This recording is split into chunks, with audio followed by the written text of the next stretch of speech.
今年3月，小米汽车呢迎来了第一次的大改款，发布了新一代的苏7。这次的改款呢非常的成功，得到了车主朋友们高度的认可。首销期的话呢，锁单呢超过了8万台。在此呢，特别感谢大家的支持，谢谢大家啊！好，我们再看看预期。小米首款 SUV 去年6月份发布的啊，这是为驾驶者设计的豪华高性能 SUV， 同时兼顾了豪华舒适和家庭的日常使用。发布以后呢，成绩非常的亮眼，3分钟呢超过了20万的锁单，超过了20万的大订，18个小时呢锁单了24万台。创造了国内汽车工业史上的奇迹啊！那么预期呢是小米工程师们的心血之作，如此受欢迎的话呢，我觉得主要有4点。第一呢，好看，经典的呢豪车比例，长车头，充满力量感的运动姿态，非常的漂亮啊！而且呢，车漆颜色呢也很受欢迎。去年呢，预期推出了9款颜色，今天呢，我再给大家带来3款全新的颜色啊，这是对预期全系的。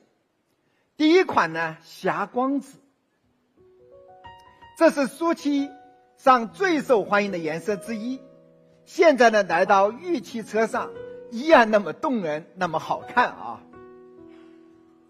第二款呢，车厘子红，层次呢非常的丰富，阳光下饱满透亮的珠光材质，暗光下沉稳华贵，它的颜色的层次很多，很漂亮。第3款火山灰，灵感来自于晨雾下的火山地貌，高纯度的灰调，沉稳内敛，自带从容气场，高级不张扬。阳光下呢，灰色在冷暖之间变换，层次也特别的丰富。换个角度来看的话，它的美藏在每一处的细节里。还有梅花轮毂，在苏7上广受欢迎，现在的话呢，预期上也可以选了。还有米型轮毂，搭配预期的霞光紫、鎏金粉和珍珠白，非常的好看，女车主们呢也特别的喜欢。预期的外观呢非常的运动紧凑，作为一款 C 级的豪华 SUV， 空间呢还是相当不错的，可以媲美呢 Model Y 啊，带家人出行呢也特别的方便。它的座椅非常的舒服，全车呢双层夹胶玻璃，静谧性非常好，尤其要提一句的呢，支持呢防晒隔热，还有很多贴心的设计，像磁吸玩偶、母婴机的材质、害怕滤芯、柔风空调，特别适合妈妈带孩子乘坐啊。第二个的话呢，好开。然后呢，作为一辆驾驶者之车，性能强大，好开好停。它的0-100加速最快达到了 3.23 秒，最大马力呢690匹，极速呢达到了253公里每小时。然后小米蛟龙底盘，底盘非常的扎实，配置高，有 B10双腔空簧、CDC 连续阻力可变减震器、4活塞的固定卡钳，驾驶质感呢特别高级，还有各种驾驶模式，它有一种运动家的驾驶模式啊，这个驾驶质感特别的高级。转向手感呢也可以独立调节。很多人抱怨的电车晕车，我们专门设计了晕车舒缓模式，体验特别好。这个上市了11个月来，也受到了车主们的欢迎，欢迎大家呢可以到店试驾啊。全系呢长续航，全系呢快充， CLTC 的续航呢最长达到了835公里。第3，智能体验呢尤其出色。我们在社区里做了一个投票，车主投票最喜欢的10大功能，这个都在屏幕上啊，非常的多。我呢讲3点。第第一点呢，天际屏，就是玉梯全系都带天际屏。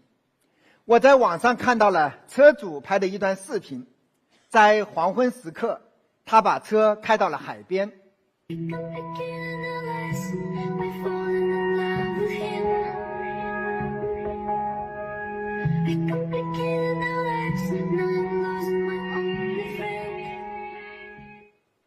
这个天际屏上可以实时显示歌词，好像浮在空中一样，是不是很有科技感？第二个呢，超级小爱，我也看到了一段网上的视频，特别有趣啊，大家来看一下。小同学，我来了，有 City。关闭4个车窗，前挡给我出双，打开雨刮喷水，空调我要吹吹。主驾后视镜调低，副驾后视镜调高，打开变色天幕，音量调低8度，放手平凡之路，天气给我报数。好的，4个车窗已关闭，挡风玻璃橱窗已开启，雨刮喷水已打开，空调已切换成吹角模式，主驾后视镜调低了10%，副驾后视镜调高了10%，变色天幕已调到通透状态，后光度稍后会变化，液体音量已调小到38%，为你播放朴树的《平凡之路》。另外，长度5毫圈电多余，气温22度到32度，比昨天高4度，空气质量指数86，空气挺好，但有道与蓝色预警，请注意防风。所以呢，小爱控车非常的强大，它能连续执行10几条命令啊，也都能从从容容的啊。好，我们的泊车辅助功能呢，一直受到车主的欢迎，做得非常的出色。这一次呢，新增了语音拨出车位的功能，我们来看一下啊。小爱同学，来了，向左拨出。开始向左拨出了，请注意周围环境安全。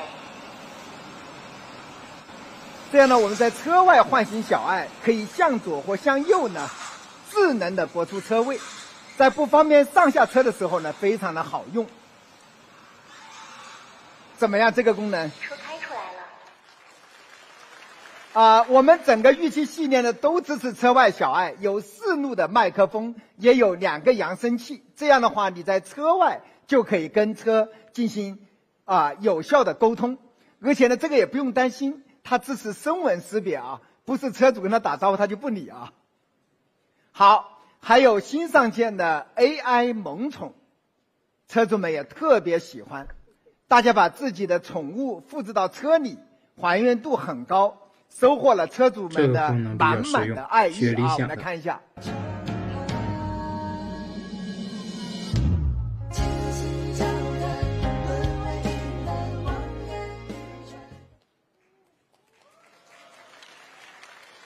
这个在社媒上有很多这样的视频，大家有空呢可以搜来看一看啊。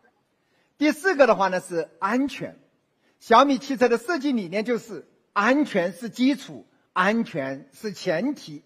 我跟大家讲几点。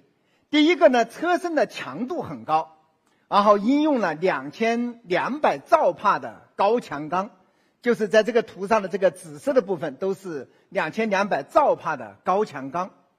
然后门把手呢采用了3重安全冗余设计，车外呢有机械拉手，遇到各种极端工况的时候，甚至呢车的电池包小电池同时断电的情况下，车上还有第3路的冗余备份电源帮助打开车门，所以呢这个车门把手支持了3重的安全冗余设计。然后电池安全呢，采用了行业里面最严苛的测试标准，测试的项目呢多达1230项。这一次的话呢，给大家展示一下铁锂电池包的针刺实验，上一点强度啊。先做等效使用40万公里的老化处理，不是一个新的电池包，是做过老化处理，相当于用了40万公里的电池包，在55度的高温满电没有水冷循环的前提下，我们做2根针的针刺，看看电池包的反应。这个实验的话呢，我们委托权威机构中汽中心做的啊，大家可以一起来看看视频。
小米预期 GT 应该是性能取向，所以大概率是深元锂电池。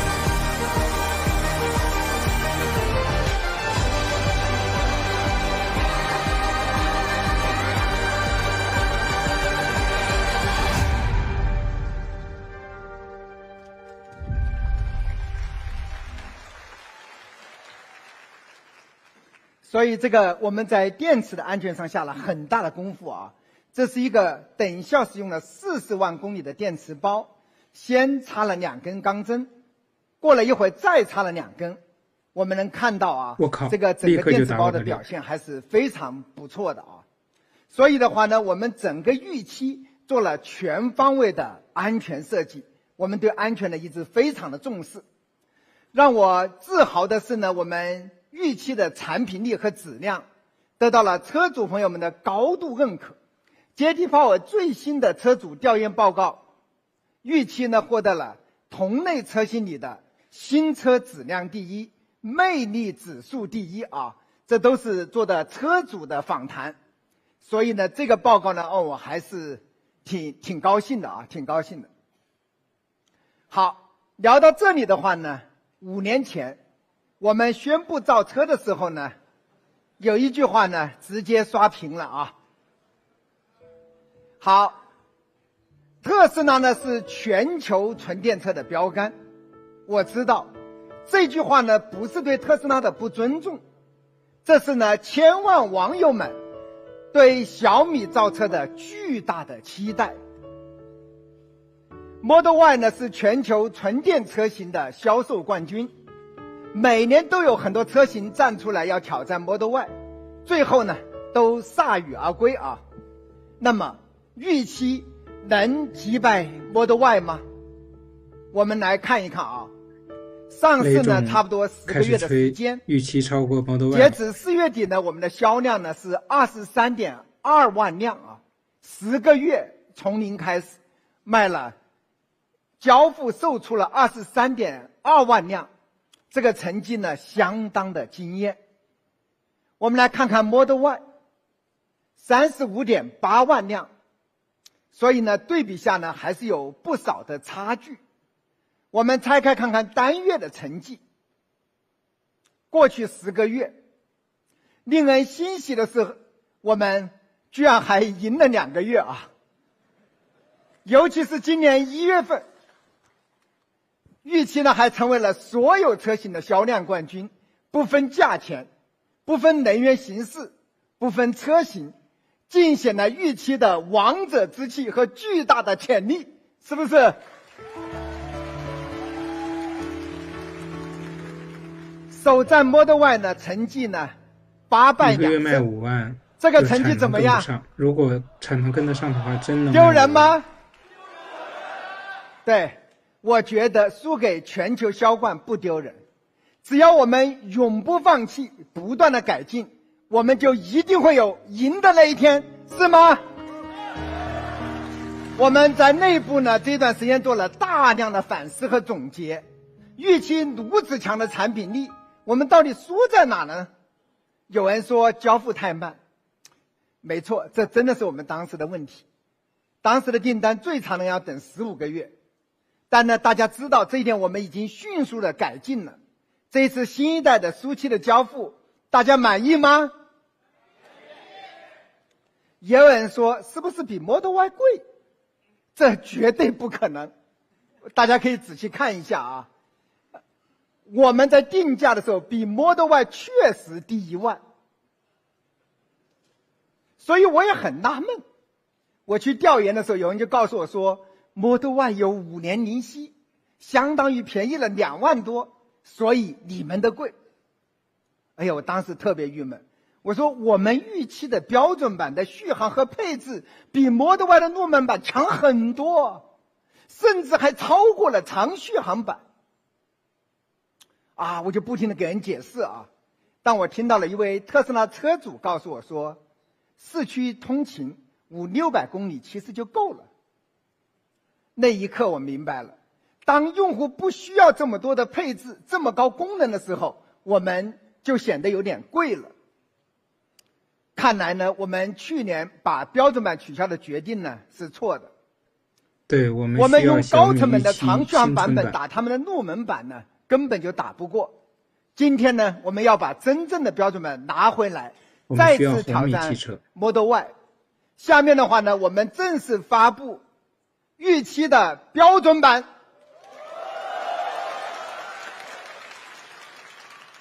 这是真正的标准版，不是青春版，不是盖版，不是阉割版，真的是我们3年前规划已经研发完成，在最后一刻为了简化产品线取消的那个版本啊。其实这个配置呢依然非常的强大，有天际屏、激光雷达、4D 毫米波雷达、700 TOPS 的索尔芯片、752伏碳化硅高压平台、V6S Plus 的超级电机、前4活塞的固定卡钳，还有全套的防晒、隔热和静音。这个防晒隔热是很贵的一个配置，它有天幕玻璃的双层镀银，前风挡玻璃的3层镀银，我们做了大量的工作，还有双层夹胶玻璃，所以整个配置很多，我就不展开讲了啊。然后呢，性能呢非常的强大，是小钢炮级别的，零北加速呢 5.9 秒，最大马力的320匹，极速是220公里的啊，大家可以看一下。和 Model Y 相比的话呢，电池更大，续航更长，搭载了73度铁锂电池包，比 Model Y 大了 10.5 度电。CLTC 续航643公里，续航长了50公里啊！因为我们是一款 C 级车，续航呢长了50公里。这里的话，有人就担心说，哎呀，643公里会不会不够用？我觉得事实胜于雄辩。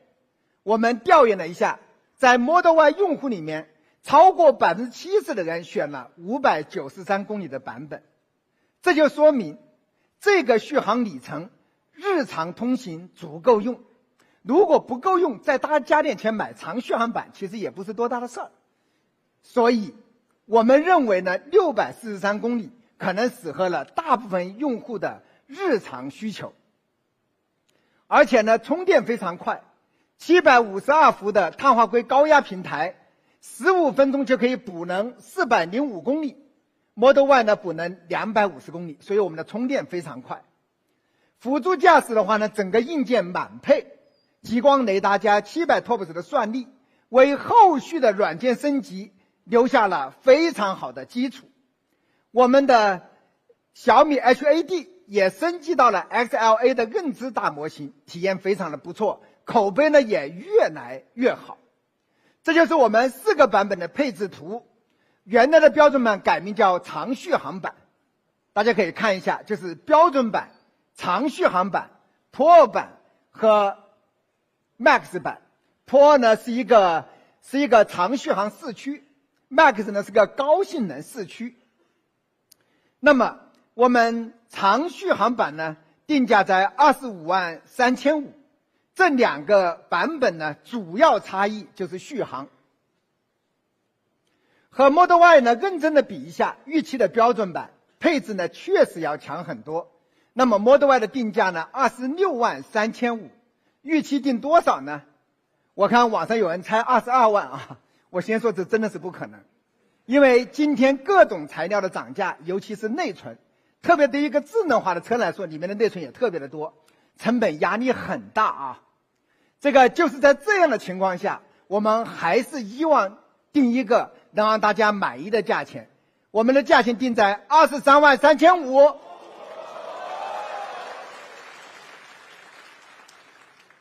和 Model Y 相比呢，售价低3万，配置更强，续航更长，产品更有竞争力。就算是 Model Y 加了5年零息，我们依然拥有很强大的竞争力啊。所以呢，这里请大家理解，其实5年零息就是减价2万多，我们这个成本压力实在是太大了，大家就不要去逼我们店员，你这里有没有5年零息？我们没有，好吗？好。我们直接把价钱减到价钱里了，好吗？首销期还有更多的权益，哪怕真皮座椅、电动前备箱、HiPA 高效滤网、后排屏，还有 CDC 连续阻力可变减震器啊，这个标准版也带 CDC， 全部免费送啊。好，聊到这里呢，我们再和 Model Y 比一比长续航版，就是我们原来的标准版。其实你也发现配置更强，售价整整低了 3.5万啊，相当的超值。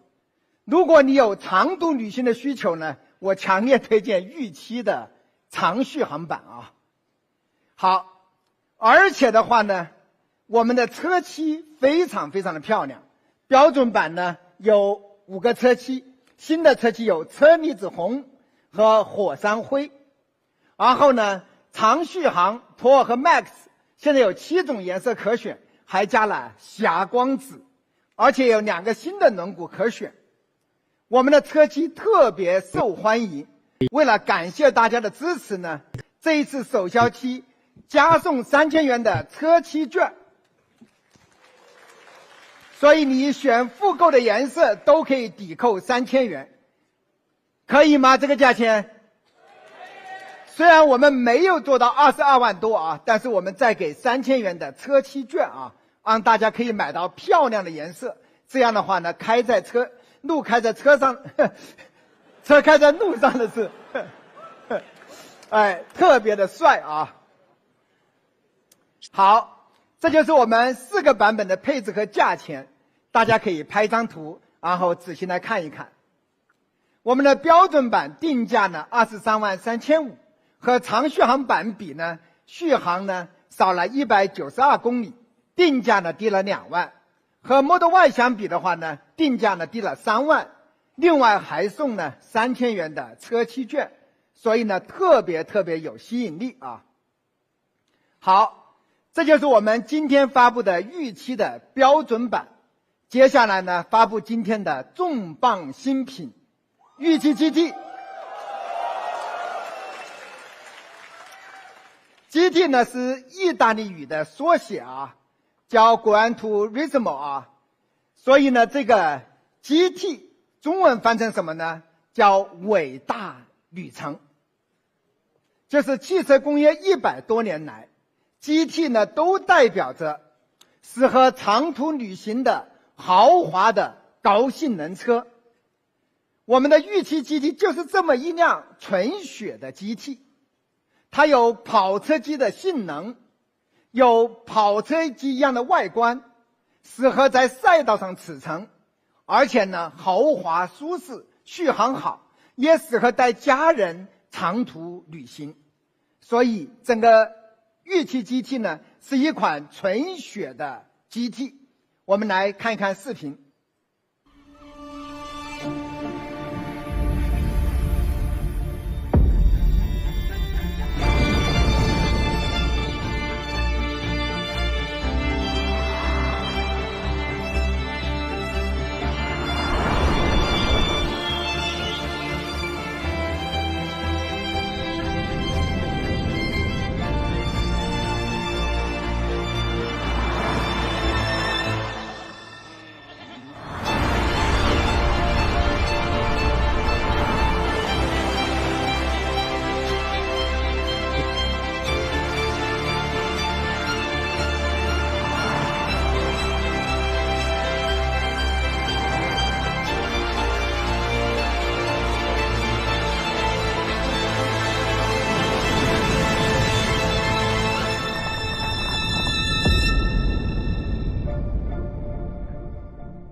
预期 GT 呢是一款跑车级的 SUV， 它的性能好，外观帅。我们一起来仔细看一下啊，标志性的长车头，战马的姿态，超大的一体式前铲，整车的姿态呢更加扎实稳健。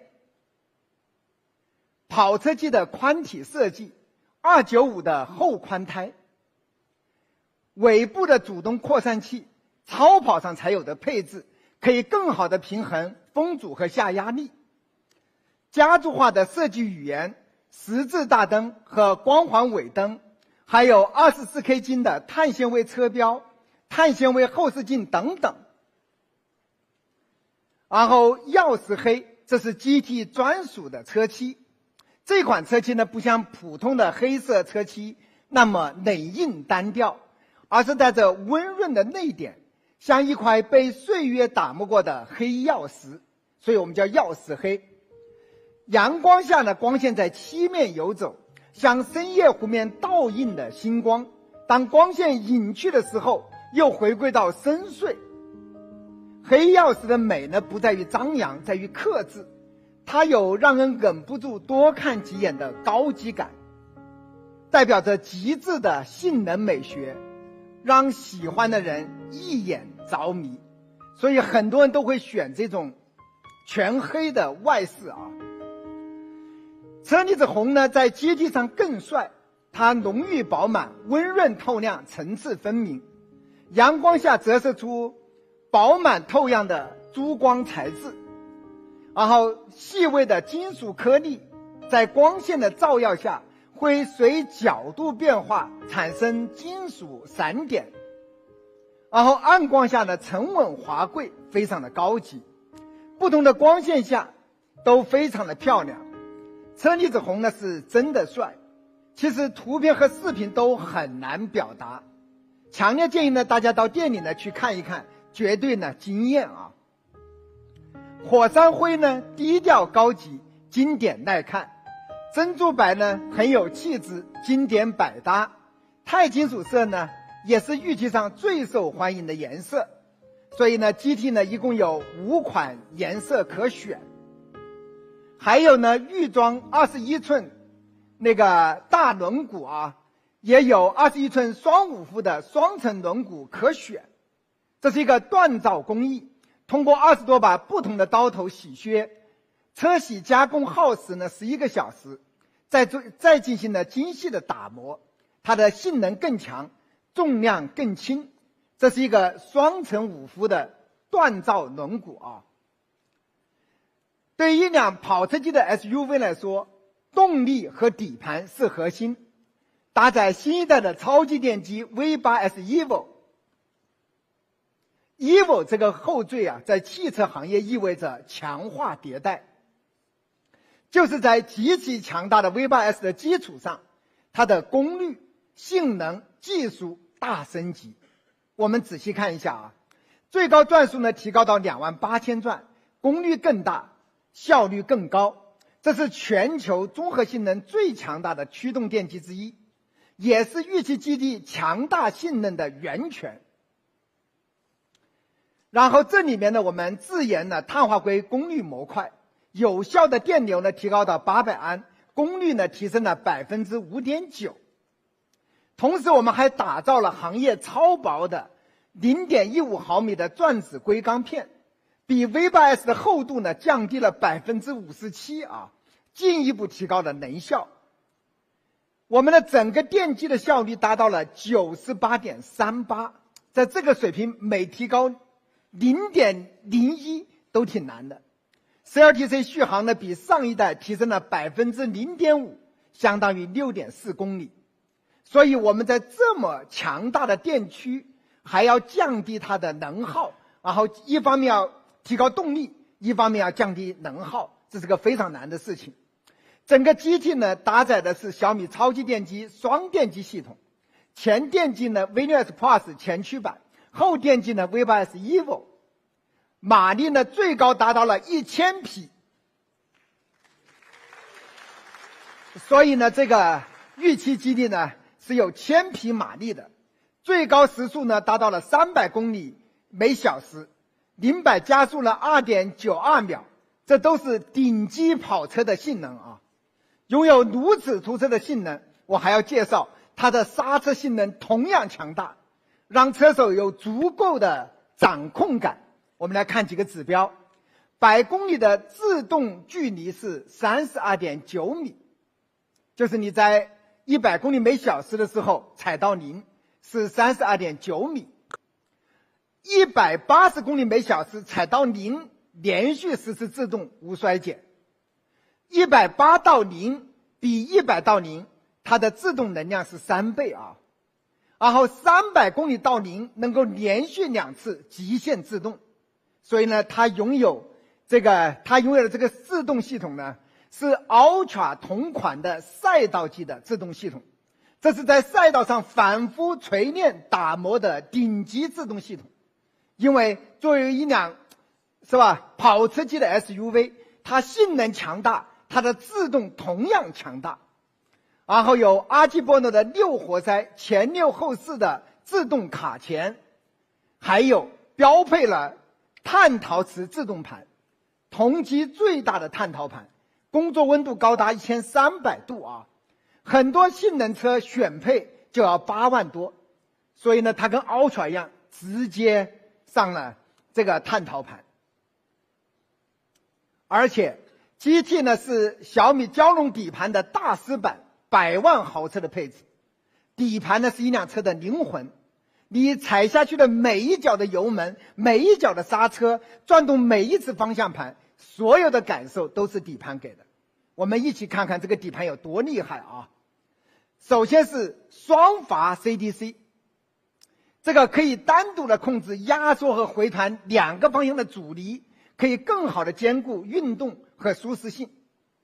第二个是闭式的双腔空簧，5档高度调节，最大调节呢75毫米，单腔空调只能调高度，刚度呢能够结合高度呢被动调节，双腔空簧能够独立的调节高度或者刚度，更好的适应各种路况。好，我们一起来看看实测啊。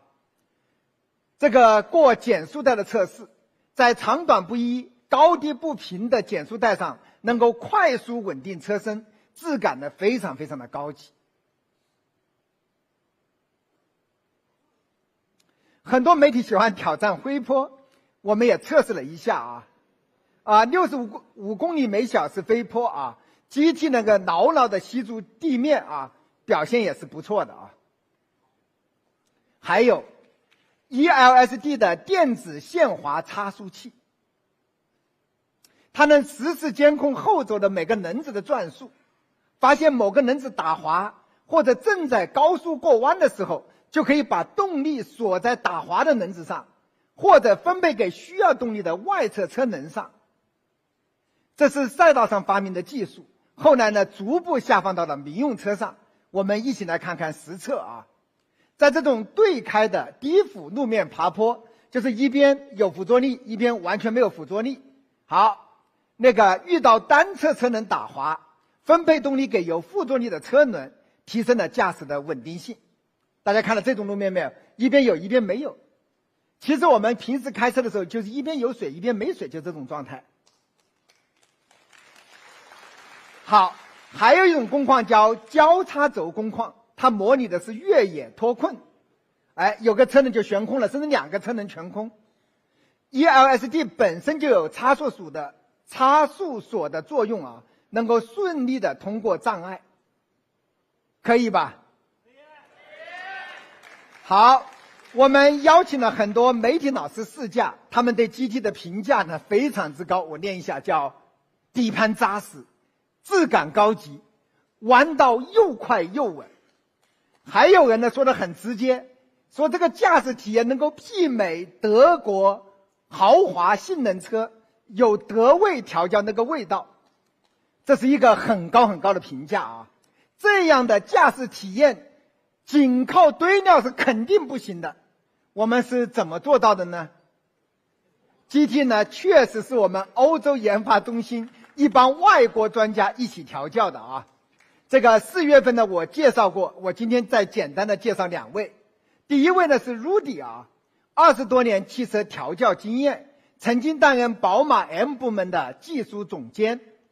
然后第二位呢是 Klaus， 在奥迪、宝马呢从事底盘呢30年吧。我们来看看啊，这2位德国专家怎么调教的。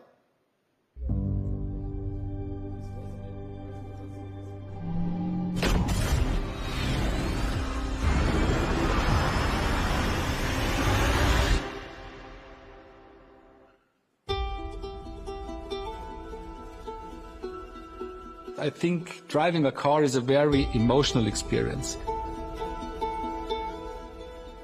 I would say the goal is to deliver stability and precision in all scenarios. And that starts from the very beginning. You enter the car. It should give you confidence. It should give you precision and stability from the very first second.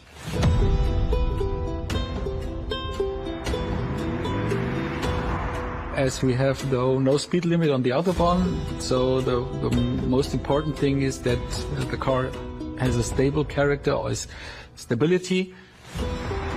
You need bulletproof behavior of the car. The car needs to give you some kind of confidence, so that's the reason why stability is so important. Precision means the car does exactly what you want it to do, and it's very predictable how it behaves.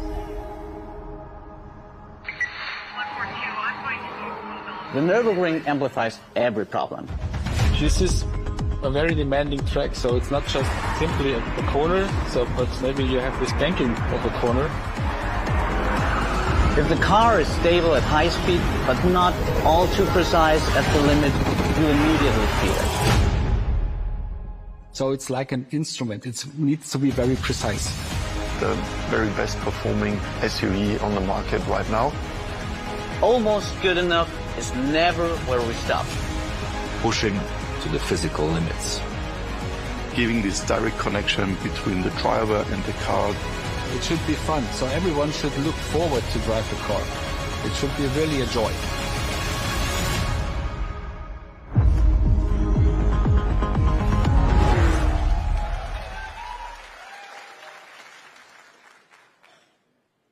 预期激进呢，就是这些顶级的技术专家在纽北赛道上长时间反复调教打磨出来的。我呢跟大家说说背后的故事啊。当初呢我们内部有一个很大的争议，说 GT 又不是赛车 ，GT 到底要不要去纽北刷圈？反对的声音很直接。第一 ，GT 本身不是为赛道准备的，完全没有必要去刷圈。第二 ，SUV 在纽北刷圈风险很高，因为本来就非常难，万一成绩不好，要是垫底的话，反而是露怯的。可能很多人不了解啊，说 SUV 在纽北刷圈有多难。首先我再跟大家科普一下，纽北赛道长达20多公里的山路啊，这个落差300多米，70几个弯道，这是个很难很难的道啊。好，目前纽北官方 SUV 圈速排行榜上只有4辆车跑完全程的，大家可以看一下，全部是100万级的豪车啊。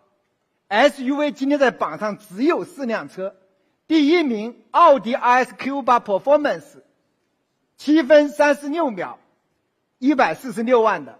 第二名卡宴 Turbo GT 7分38秒。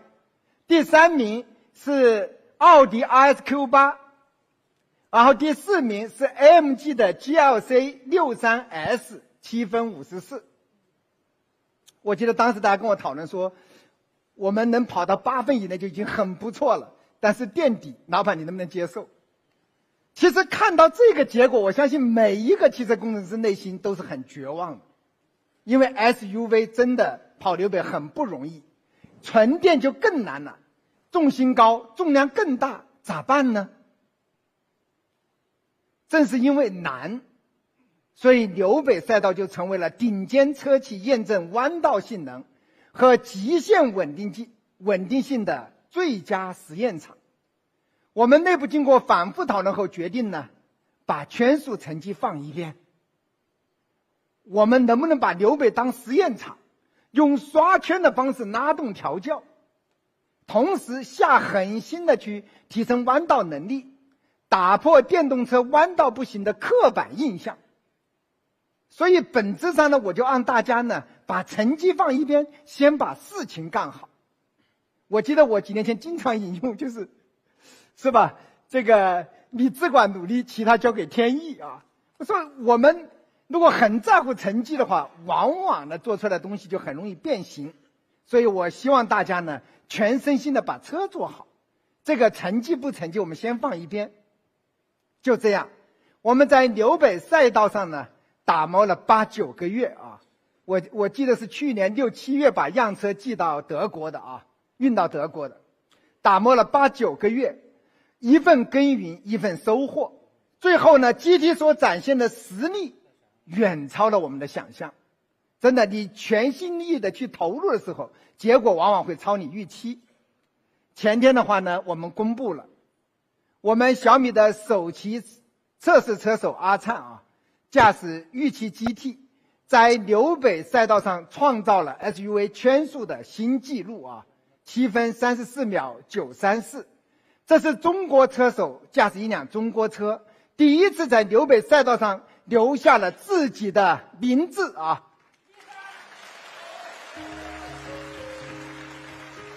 也是阿灿多年的愿望呢，终于圆梦，比第一名快了大约2秒，比第二名大约快了4秒。我们呢还想挑战一下 GT 的极限，我们邀请了老朋友温森的试一试。温森的呢是纽北本地专业车手啊，也是闯的年纪59岁，很有经验啊。这个不是不知道，一试吓一跳啊！这个阿灿都说自己还需要练啊。他那一天呢，仅仅刷了3圈，刷了3次，最后跑了什么成绩呢？这个成绩相当的炸裂。大家还记得啊，原来的第一名是多少？7分36，对吗？7分34。好，我们来看看原来的成绩是7分36。阿灿干了7分34，那个温森的这辆车开了3圈，成绩是7分22秒755。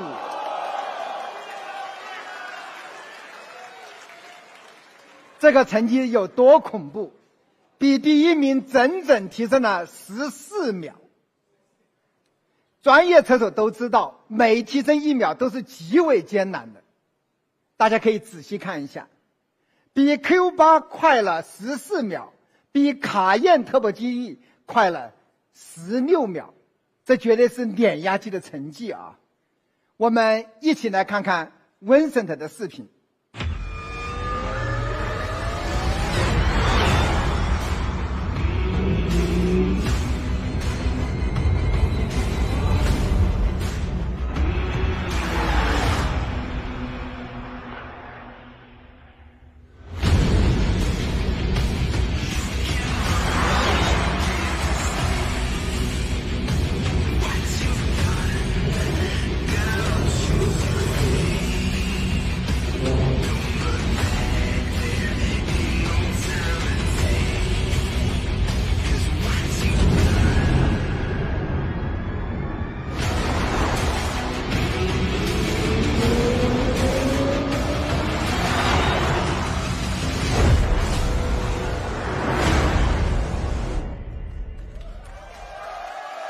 真的太震撼了，太震撼了，这个太震撼了。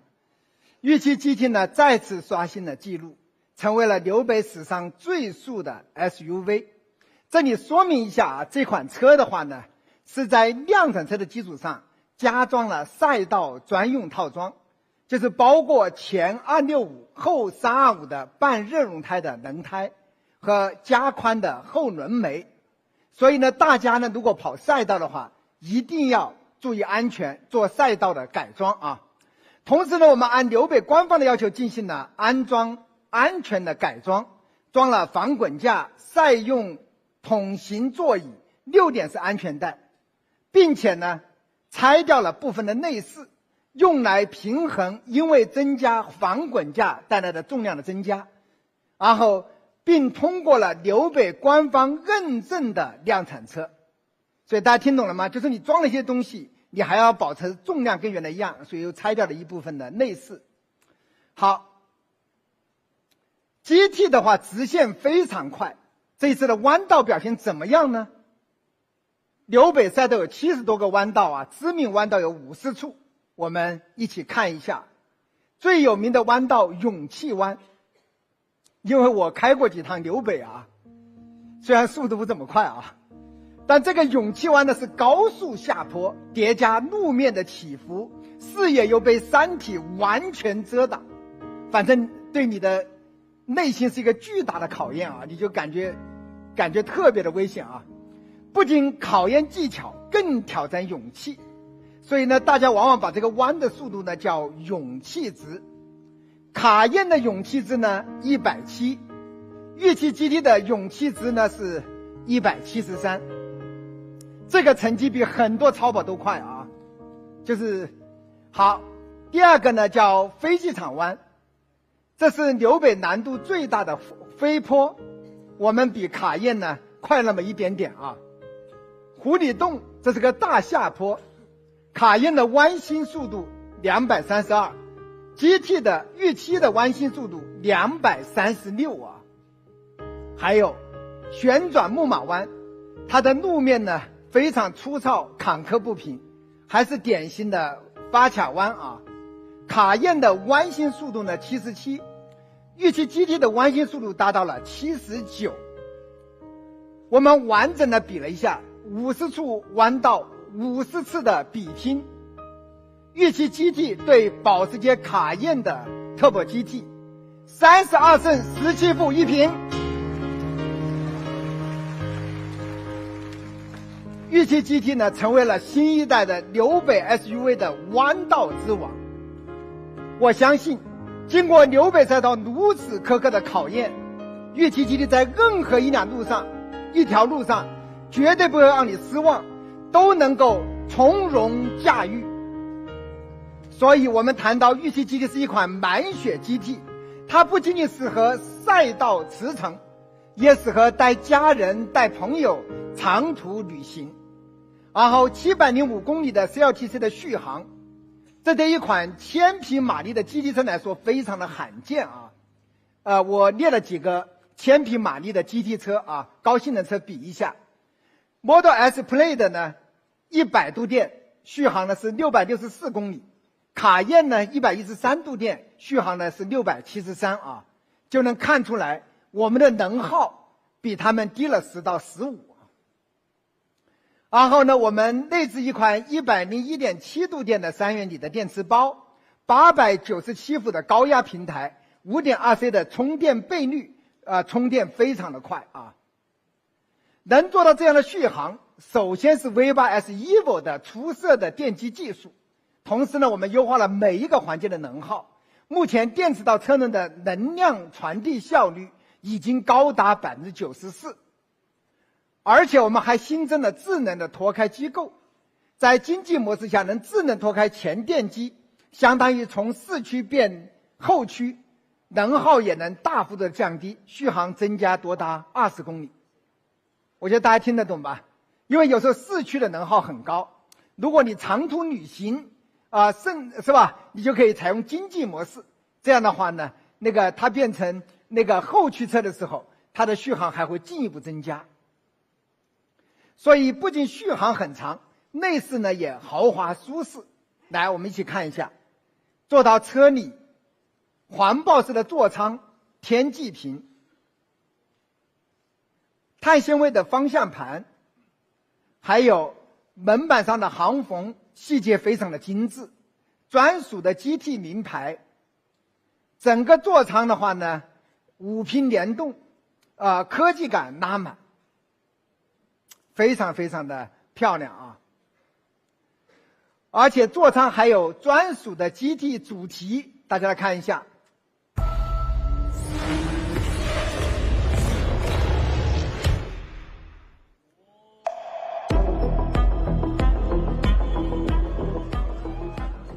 它的视觉元素和动效和内饰完美融合，还是很帅啊！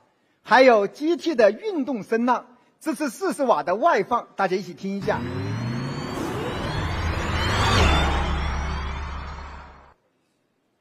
然后内饰的高频接触面100%软包覆，用料呢非常的高端，阿坎塔拉的高端面料呢用了2.3平方米，碳纤维的饰件的话多达15处可选，还有很多的专属的 GT 指标，比如方向盘的指标、迎宾脚踏、座椅刺绣等等，一共10多处。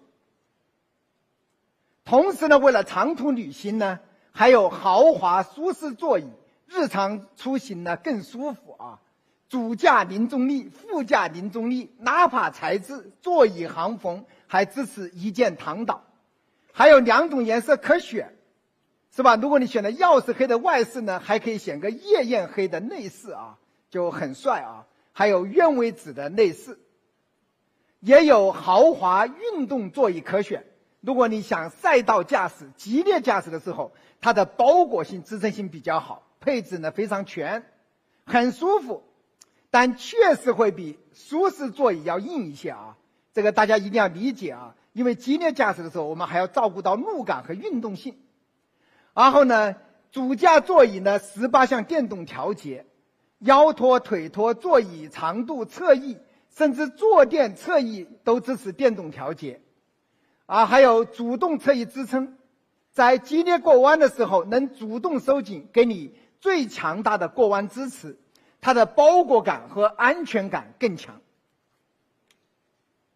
当然，前后排4个座椅都标配了座椅按摩啊，4层气带、3档力度、6种按摩模式，前后排都很舒服，充分考虑朋友和家人的感受。后排呢，豪华电动座椅，椅背支持132度无级调节，还支持通风加热，让后排的乘客也有非常舒适的乘坐体验。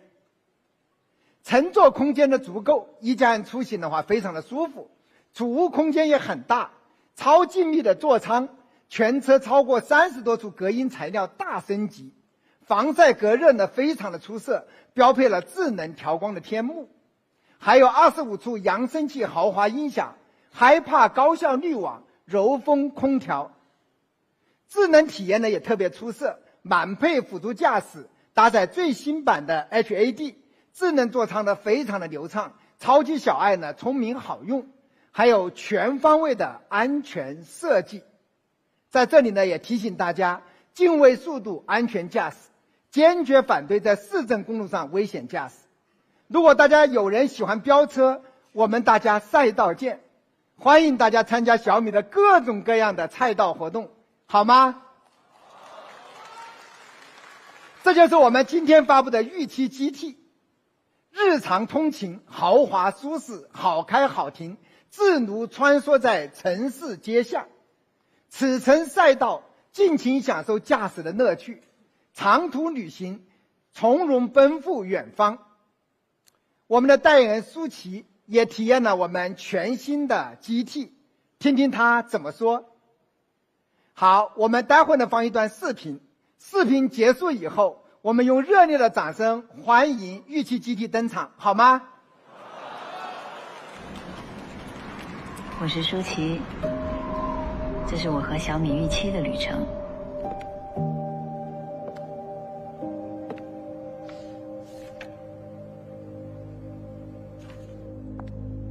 我旅行了很久，路途漫长，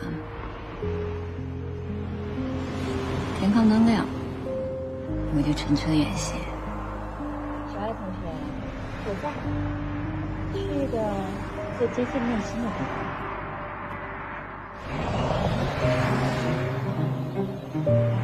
穿越广阔的世界，在许多星球留下踪迹。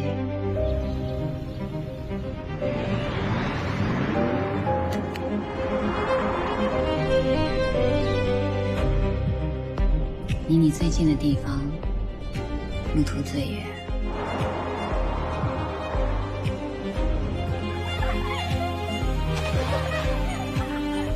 人要漂流他乡，走遍天涯，最终才能抵达内心最深处的天堂。我要先看尽无穷开阔的世界，然后才能闭上双眼说，原来你在这里。我在。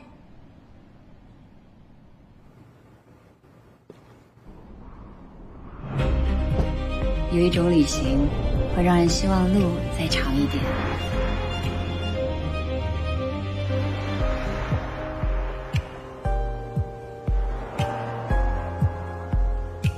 因为有你，因为小米预期，小米汽车。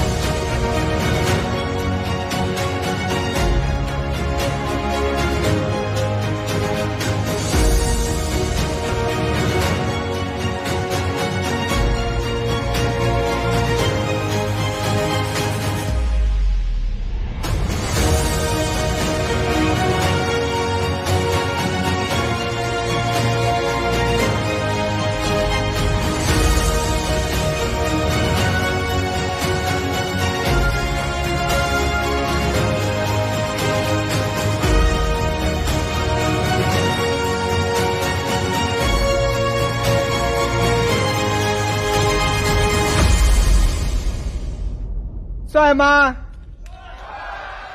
真的，这个车厘子红特别漂亮，大家可以看一下。还有我们超大的前铲，整个战马的姿态非常的漂亮啊。预期 GT 呢是适合长途旅行的跑车级的 SUV。这个可能很多人很关心说，那 GT 和 Max 有啥差别 ？Max 已经非常好了，但 GT 确实是完全不同级别的产品。我跟大家简单的总结一下。首先 GT 是纽北最速的 SUV， 这就是顶级实力的象征。1000匹马力，最新一代的 V8S Evo， 同时底盘很扎实，赛车级别的刹车系统，双腔空簧，双发 CDC ELSD， 还有阿基波诺的前6后4的自动卡钳，碳陶盘的自动盘。然后呢，跑车机的外观，超大的一体式前铲，尾部的主动扩散器，宽体设计，标配295的后宽胎，标配21寸的大轮毂。所以呢，我们再看一看纽北 SUV 的圈速榜，除了预期 GT 以外，全部是100万豪车啊，当然都是油车，目前还没有其他的纯电 SUV 上榜。所以呢，我们再比一比纯电的性能王者，保时捷的纯电卡宴。这个卡宴 Turbo 啊，也是1000匹马力，实力也非常的强悍啊。卡宴的售价呢是111.8万元起。我们仔细看了一下啊，很多配置预期呢都是标配，卡宴呢需要另外加钱选。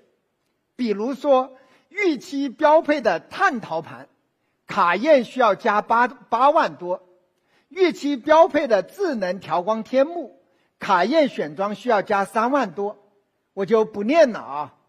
所以它跟预期 GT 相比的话，我们是纽北的那个是吧？是纽北史上最速的 SUV。那么预期 GT 最后定价多少钱呢？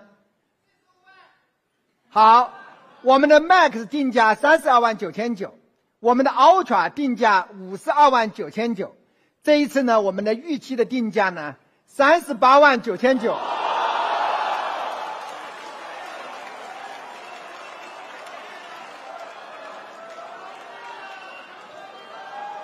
比 Max 呢贵6万，比 Ultra 呢便宜了14万，不仅有1000匹马力，还标配了碳陶盘，标配了21英寸的大轮毂，米其林的轮胎，含静音棉，另外还有2款5幅双层锻造轮毂可选，5种车漆可选，也一样加送3000元的车漆选装券。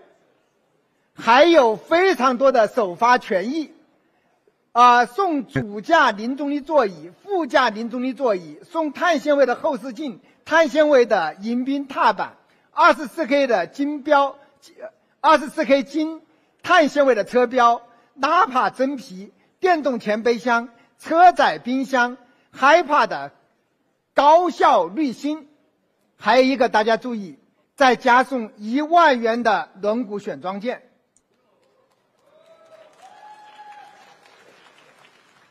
如果大家喜欢赛道驾驶，特别推荐选配赛道红的内饰套装。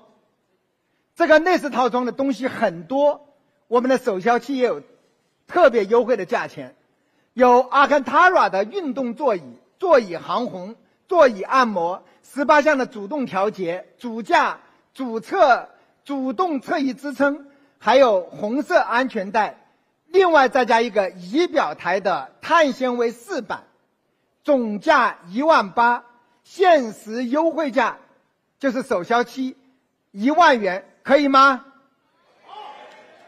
当然，如果大家选配这个，我得提醒一下啊，这是一款运动座椅，对普通人来说稍微有一点点硬，也不是很硬，稍微有点硬，主要是为了提高运动性和路感的，好吗？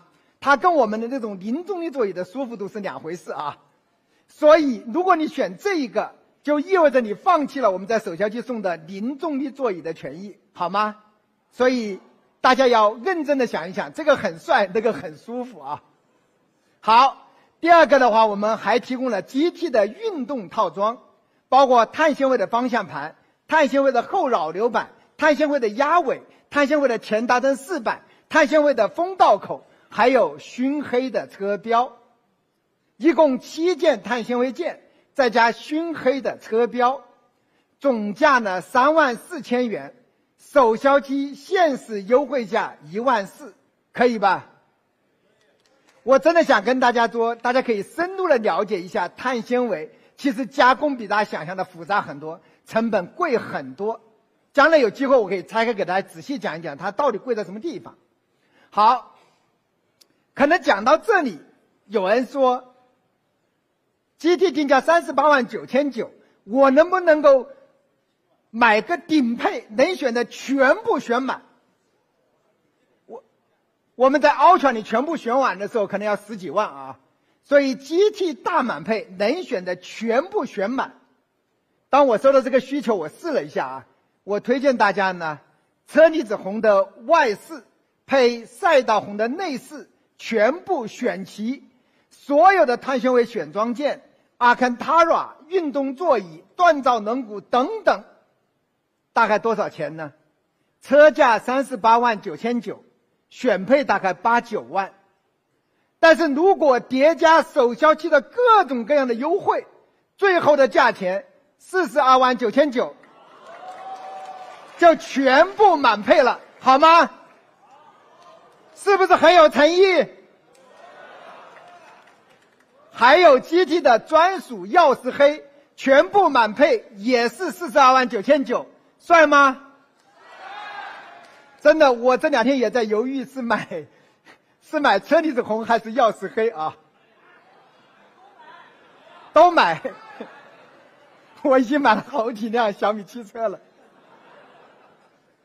好，这里呢，我想跟大家做一个说明啊。GT 是一款跑车型的 SUV， 确实性能很好，确实很帅，它的制造比其他的车型要复杂很多。像这一款 V8 Evo 的电机是小米自己设计自己制造的，像这么出色的底盘、赛用的自动系统，还有众多的碳纤维件，整个爬产过程非常的难。在初期我们每个月只能交2400辆，如果大家真的想买，锁单一定要快，好吗？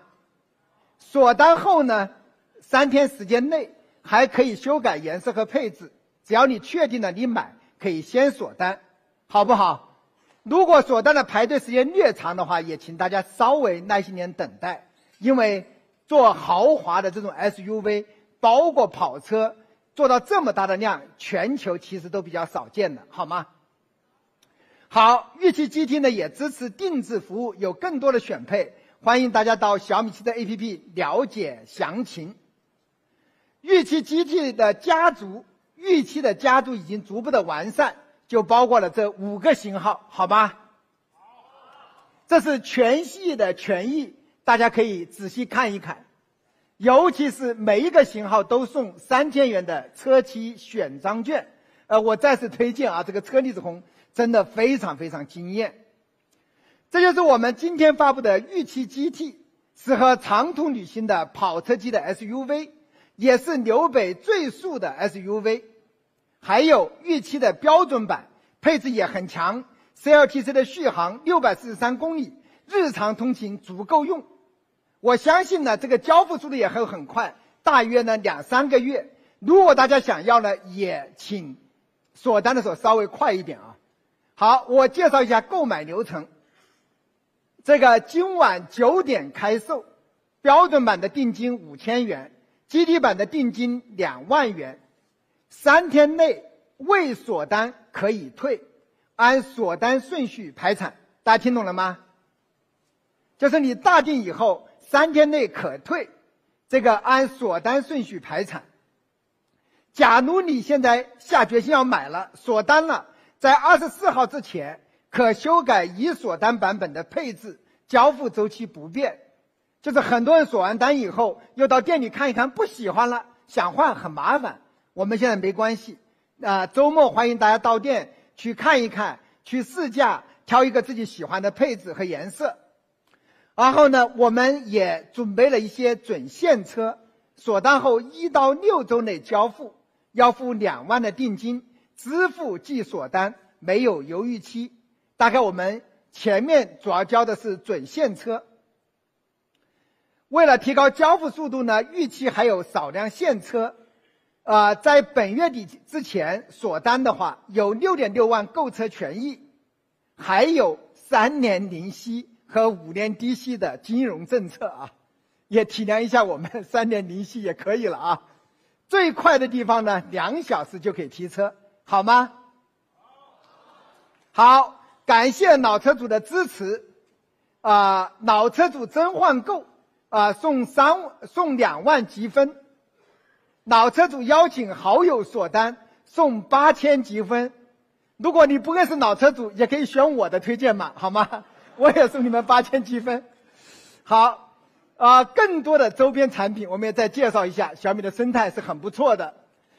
磁吸玩偶呢，大家都特别喜欢，这次增加了小黄杯和卡皮巴拉啊，这个卡皮巴拉也是 NFC 版本的。到我们的充电板上刷一下 NFC， 整个座舱的萌宠、虚拟萌宠都变了啊。第二个，夏天到了，再推荐一下物理遮阳帘。这个还有清凉的磁吸头枕，它有清凉感，你买个磁吸上去就像原生的一样。还有清凉的舒适腰靠，特别的实用。主要很多人不知道我们有这些，所以我推荐一下。还有太阳镜。尤其有太阳套镜，这个因为我不戴眼镜，所以我以前就没有做套镜，结果去年发布以后也被大家批评了，这是特别设计的套镜啊。还有这个也增加了一个大家说了半天的一个产品，车载桌板，与前排背托配合使用，吃饭轻办公都很方便啊。桌板上有2个磁吸点，方便固定纸巾盒之类的，好吗？还有呢，20千瓦的直流家用充电桩，5.5个小时就从0充满预期 GT， 零售价呢12999元，限时首销价呢8999元。这就是我们为大家精心打造的预期 GT 啊。这一款车的意义呢，不在于它跑得有多快，跑得有多远，更在乎呢在旅途中你所有的美好的体验。正如我们每个人的人生本身就是一场伟大的旅程，在这段旅程里面，不只有远方，也有眼前的日常。希望预期 GT 能够陪伴每一位车主，在这段伟大的旅程中成就更美好的自己，好吗？好，我们 GT 的发布呢就要结束了，待会呢我们先送预期 GT 退场，接着呢还有一单预期 GT 的视频之后还有几款618的新品发布，请大家暂时不要离开，谢谢大家。